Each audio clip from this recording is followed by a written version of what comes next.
আমরা আলটিমেটাম দিচ্ছি, মঞ্চ ৭১-এর বিরুদ্ধে আগামী এক সপ্তাহের মধ্যে ব্যবস্থা না নিলে স্বরাষ্ট্র মন্ত্রণালয় ও সংশ্লিষ্ট সকলের নামে আইনগত ব্যবস্থা নিতে মঞ্চ ২৪। মঞ্চ ৭১ আওয়ামী লীগের একটি বি টিম, যা ভারতীয় এজেন্ডা বাস্তবায়নে বাংলাদেশ বিরোধী কার্যক্রমে মেতে উঠেছে। উল্লেখ্য, তাদের আয়োজিত অনুষ্ঠানে আওয়ামী লীগের দলীয় স্লোগান এবং মুজিববাদী স্লোগান প্রকাশ্যে দেওয়া হয়েছে। সরাসরি জুলাই বিপ্লবীদেরকে উপহাস করা হয়েছে, যার ফলে তথাকথিত মঞ্চ ৭১-কে আমরা আওয়ামী লীগ পুনর্বাসনের জন্য ফ্যাসিবাদী শক্তির ভয়ঙ্কর দেশ বিরোধী প্ল্যাটফর্ম হিসাবে ধরে নিচ্ছি। ইন্টারিম সরকার ও প্রশাসনের প্রতিটি স্তরে সক্রিয় ভূমিকা না নিয়ে এসব কর্মকাণ্ডের সম্ভাব্যভাবে অনুমোদন করেছে। আমরা মনে করি এসব বিষয়ে প্রশাসনের ক্রমাগত অবহেলা দেশকে ভয়ঙ্কর ষড়যন্ত্রের দিকে নিয়ে যাবে। তাই সম্ভাব্য আওয়ামী সকল শক্তির কার্যক্রম বন্ধ করার জন্য অন্তর্বর্তীকালীন সরকারকে আহ্বান জানাচ্ছি।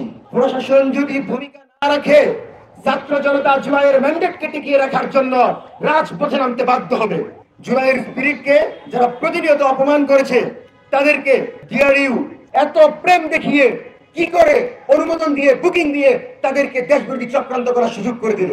মঞ্চ ৭১ নামে যারা মহান মুক্তিযুদ্ধ ও স্বাধীনতা এবং ২৪ বিপ্লবের স্পিরিটে আঘাত করেছে, তদন্ত করে অতি অল্প সময়ের মধ্যে তাদেরকে বিচারের আওতায় আনতে হবে। মঞ্চ ৭১-এর গোল টেবিল বৈঠক থেকে আপনারা দেখেছেন, তথ্য পাওয়া গেছে তারা যে আওয়ামী লীগ পুনর্বাসন করছে। এ সকল তথ্যগুলোর মধ্যে যাদের নাম আছে, এক সপ্তাহের ভিতরে তাদের সকলকে জিজ্ঞাসাবাদ করতে হবে। এদের মধ্যে কেউ কি দিল্লির টাকা নিয়ে, কোন আধিপত্যবাদের টাকা নিয়ে এদেশের দেশ বিরোধী চক্রান্তে জড়িত আছে কিনা আইনি প্রক্রিয়ার মধ্য দিয়ে প্রশাসনকে নিশ্চিত করতে হবে। সতর্ক করার পর মঞ্চ ৭১ গোলটেবিল বৈঠক করে, সেই বৈঠকে মুজিববাদী স্লোগান হয়, সেই বৈঠকে জয় বাংলা স্লোগান হয়। তারপরও সেই ঘটনাকে মব বলে ডিআরইউ এর সভাপতি সালেহ আকন বক্তব্য দিয়েছে।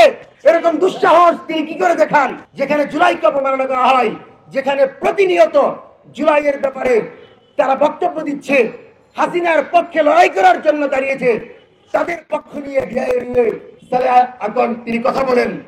আমরা এর তীব্র নিন্দা এবং প্রতিবাদ জানাই এবং অবিলম্বে ২৪ ঘন্টার মধ্যে সালেহ আকনকে তার বক্তব্য প্রত্যাহার করে জাতির সামনে ক্ষমা চাওয়ার আহ্বান জানাচ্ছি।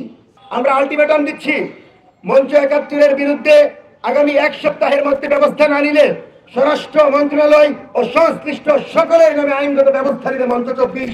আমরা আবু সাঈদ, আমরা ওয়াসিম, আমরা আবু সাঈদের সেই রক্তকে ধারণ করি, আবু সাঈদের সেই চেতনাকে ধারণ করি, লাল জুলাইয়ের চেতনা ধারণ করি। আমরা কাউকে ছাড় দিব না। এই সরকার জনগণের ম্যান্ডেট নিয়ে ছাত্র জনতার পক্ষ থেকে রক্তের উপর দাঁড়িয়ে আছে। ডিআরইউ এর সভাপতি আগামী ২৪ ঘন্টা এবং যেসব সাংবাদিক ও গণমাধ্যম গণ অভ্যুত্থানের স্পিরিট বিরোধী সংবাদ প্রকাশ করেছে, তারা নিজেদের অবস্থান থেকে আগামী ৭ দিনের মধ্যে যদি ক্ষমা প্রার্থনা না করে তাদের বিরুদ্ধে আইনগত ব্যবস্থা নেওয়ার হবে। প্রয়োজনে প্রধান উপদেষ্টার প্রেস উইং এবং তথ্য উপদেষ্টা সহ সংশ্লিষ্টদের আইনিভাবে জবাবদিহিতার আওতায় আনা হবে। মাসুদ কামাল ভাইয়ের মতো লোকেরা আমাদেরকে সুশীলতা শিখান। আপনারা তো শাপলা নিয়ে সুশীলতা দেখান না, আপনারা তো পিলখানা নিয়ে বলেন না, আপনারা তো বিচারিক হত্যাকাণ্ড নিয়ে বলেন না। আপনাদের বলার সময়, আওয়ামী লীগকে প্রতিষ্ঠিত করার সময় বলতে হয়, জেডাই পান্না খান আপনাদের দাওয়াত দিল, সে কিন্তু আসে নাই। এই আওয়ামী শক্তি এদেশকে ক্রমাগত বিপদের দিকে ঠেলে দিচ্ছে। এবং আমরা দেখেছি যে এখানে ডক্টর কামাল হোসেনের নাম ছিল, কিন্তু তিনি বলেছেন, তার ফোরাম বলেছে, তিনি নিজে এটা জানেন না। ধিক্কার জানাতে চাই, আওয়ামী লীগ প্রতিষ্ঠা করতে চেয়েছে এরা। আওয়ামী লীগের স্লোগান যখন দেওয়া হয়েছে, মুজিববাদী স্লোগান যখন দেওয়া হয়েছে, যখন দলীয় স্লোগান দিয়ে আওয়ামী লীগকে এখানে উপস্থাপন করার চেষ্টা করা হয়েছে, তখন এখানে ছাত্র জনতা তাদেরকে পুলিশের হাতে সোপর্দ করেছে। পান্না খানের মতো যারা হাসিনার পক্ষে দাঁড়াতে চায়, ডাইনির পক্ষে লড়াই করতে চায়, তারা আমাদের সুশীলতা শিখায়। সুশীলতা শিখাইতে হলে আপনার বিচার চাইতে হবে, জুলাইয়ের বিচার চাইতে হবে, সংস্কার করতে হবে, আওয়ামী লীগের রাজনীতি চিরতরে নিষিদ্ধ চাইতে হবে।